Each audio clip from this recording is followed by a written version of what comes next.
Raden Mas Suwardi Surjaningrat atau yang lebih kita kenal sebagai Ki Hajar Dewantara bukan sekadar nama dalam buku sejarah. Beliau adalah simbol perlawanan melalui pena dan pendidikan. Lahir di Yogyakarta pada 2 Mei 1889, Suwardi berasal dari lingkungan keluarga keraton Pakualaman. Terlahir di keluarga bangsawan, Suwardi kecil sempat bersekolah di Stovia atau sekolah dokter di Batavia. Namun karena kondisinya yang sakit-sakitan, ia tidak menamatkan pendidikannya. Suwardi muda kemudian bekerja sebagai jurnalis di beberapa surat kabar seperti Utusan Hindia dan Kaum Muda.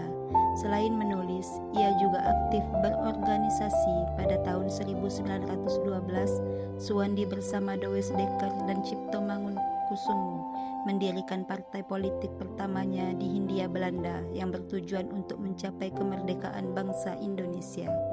Kritiknya terhadap pemerintah kolonial dalam tulisan berjudul "Seandainya Aku Seorang Belanda" membuat Suwardi diasingkan ke Belanda pada 1913 bersama Cipto Mangunkusumo dan Dowes Dekker yang juga saat itu membela keduanya. Masa pengasingan di Belanda dimanfaatkan Suwardi untuk mendalami pendidikan dan pengajaran. Selama itu pula jiwa patriotisme dan cita-citanya memajukan bangsa Indonesia melalui pendidikannya mulai terasah dan berkembang.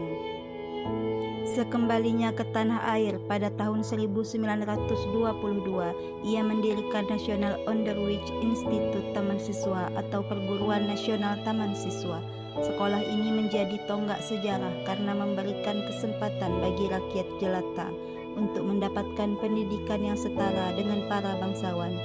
Ia percaya bahwa pendidikan haruslah memerdekakan manusia secara lahir maupun batin. Ki Hajar Dewantara meninggalkan warisan abadi berupa semboyan pendidikan yang hingga kini menjadi landasan sistem pendidikan di Indonesia.